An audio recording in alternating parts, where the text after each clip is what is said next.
Hey everybody, time for part 2 of my dash switch transformation, the parts I'm going to be installing. So as you can see, made a little progress this past week. Went ahead and removed the steering wheel after trying to find a good place to put the switch, and also loosened up this dashboard. Just the one center screw is all that holds it in place above the 3 gauges there. After pulling that out, the dash is pretty loose. I could pull it out if I wanted to, unhook all the wires to all the gauges. So at this point, I went ahead and I located the spot that I wanted to put the switch. With the steering wheel on, where it currently is about as far, I wanted to keep it out of the way of the steering wheel so I'd be able to get the key in and out. If I had it any closer to the speedometer, it would have been right behind the rim of the steering wheel, possibly hit your fingers on it. Would have been a little more difficult to get the key in and out. So kind of want to walk through what I did to install it. The switch itself, as far as the mounting goes, it's threaded and it's got flat spots on each side. So the flat spots are 11/16, and then the actual round portion is 3/4. So what I did is I used a step drill bit, as you can see here, and I drilled the hole to the 11/16, which is actually the second in from the biggest, and then used a file and kind of opened up to get to the 3/4 on the other side.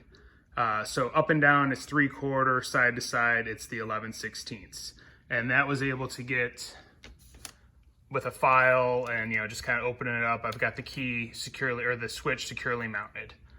As far as the bezel, I've seen people question how you tighten the Lucas bezels. I went ahead and used this. This is a watch back removal tool. It's adjustable for the distance, by spinning this little knob here, and it actually works great. It fits right into the slots, and I was able to tighten it down. So right now I have it loosely installed because I haven't wired anything yet. As you can see, the old ignition switch is just hanging there loosely. So next on the project is going to be to get the wiring done for the ignition switch. But yeah, as you can see right now, the Lucas switch is installed. Everything's where it's supposed to be, so we're good there. I do have one concern with it, as the dash is kind of thin aluminum. Thinking over time it may start to wear a little bit, and what I may end up having to do is get like a thicker piece of aluminum or steel, cut it to fit the actual switch dimensions as well, and then maybe rivet it behind the aluminum just to make sure I have a much more secure mounting location for the ignition switch. We'll see. That may be something I do when I do the gauges. Not sure. I'll kind of see how it holds up because I'm not doing the gauges at this time. They're not in the budget, but yeah, that's kind of the plan of attack for that. So hopefully it holds up for a while. If I do notice it's starting to loosen up, then that'll be on the to-do list. All right, so I have gone ahead and disconnected the battery in the trunk area so I can start messing with the wiring here. But I just kind of wanted to give you a view now that I've got a light under the dash, just to see what all is kind of in my way and what I have to work with. So I am going to start by removing all the wiring from the existing ignition switch, get it tied up. I'm going to be using one relay. From what I can tell, the NAPA switch that is being used, it's a 30 amp switch. I went out and I found these heavy duty relays on Amazon, and they are rated at 80/60. So that should be more than enough to hold the power that's going to go through here. So I'll be tying all these wires in, wiring them through that relay, and I'm going to go ahead and remove the existing dimmer switch and turn signal switch up here, and that should give me a spot to mount the relay for the ignition switch, which you can see the terminals on the back of the ignition switch right there. So should have plenty of room to get to everything up in there and get the ignition switch wired. So yeah, that's my goal for today.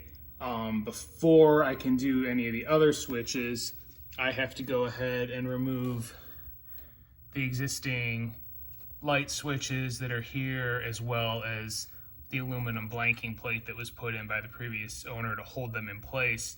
because that's kind of limiting my access to the switches in the dash above. So those are kind of my to-do list items for today. Just kind of get stuff out of the way. It'll all be hanging when I'm done, and we'll be able to then at least see what I have to work with, and I can start messing around getting things wired appropriately. All right, so I've been in full teardown mode for a little while now. I've got the panels out, except for one that it's riveted behind the panel that's holding the heater in, and I can't get to the rivets to pull it out, but I was able to pull the switches out of it. You can see the square where the switches were. So thankfully, everything is still labeled from the previous owner when they built this car. So I know what all the wires are and whatnot. You've got, the turn signals, the headlight switches, rheostat for the dimmer, hazard switch, things along those lines. So everything is pretty much removed, and I now have access up under here to do what I need to do and try and figure out where I can mount relays and whatnot. Thankfully, there's a bunch of existing holes that I may be able to use. So now it's going to be kind of just trying to pull stuff apart and kind of get a plan of attack. Here's my bundle of wires for my ignition switch. So this will be the first one on my list. And being that I have 5 wires that all need to tie to the run terminal of the relay, I may just see if I can get, one of those 6 terminal power connector things. I can't think of the exact proper name for them or whatnot, but that way I would at least be able to hook them up. I have to kind of look into how I'm gonna get everything connected as far as that goes. So that's where I'm at right now. It's definitely a mess of wires. Some of that stuff that's hanging down is wires that are for the heater. They're tied into the back of the fuse box. I loosened that up as well, just to try and get stuff out of the way and see if I can find a little bit of a better way to mount it up, or if I want to even keep using that fuse box, or just get something a little bit nicer. So, things to figure out, but it's coming along. As far as the teardown goes, I at least have pretty good amount of access under here. There's a chance I may pull the hub off of the steering shaft, because that is really the only thing that's keeping the dash from coming out. It's hung up on that.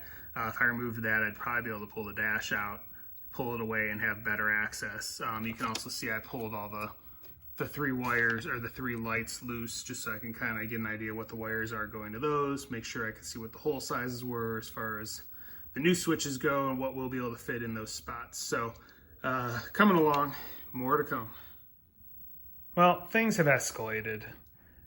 Started kind of chasing wires and trying to get an idea of where things went, and just said I'm sick of dealing with this bundle of mess and limited space to work in. So I pulled the dash. It came out as easy as I thought it would, actually. All I had to do was open both the doors, and with that one screw out, pulled on it, bent it a little bit, and it popped right out of place. And then I just had to unhook the speedometer cable from the back of the Speedo, and everything came very loose. There was enough slack in the wires. So it's now out and just sitting on the center tunnel. So at least I have full access now, and it will allow me to kind of get an idea of what I want to do with that heater box, because like I said in previous videos, it was really close to the back of the dash, and I think was going to cause issues with installing that bottom row of 2 gauges to have the 5 in the center there. I'm guessing that's why the previous owner never put anything in those places, because those 2 vents from that heater system are right there. So I don't know if I will just kind of cut those ducts off the heater and cover them to get more room. I'm gonna have to kind of figure stuff out and put the dash back in place and take a look at it, measure a little bit. But now that I know how easy it is to get in and out, that definitely will grant me that opportunity. So this also having this much space now gives me a much better shot at mounting relays and cleaning up a lot of this wiring.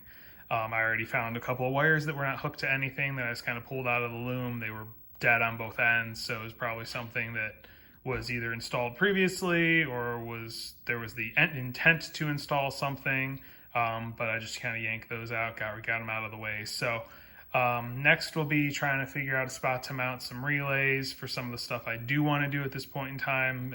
Get the switches installed. I can move things around now much easier as far as lights and things like that. So definitely gives me an idea of what I have to work with space-wise, and I can start manipulating things and making some changes.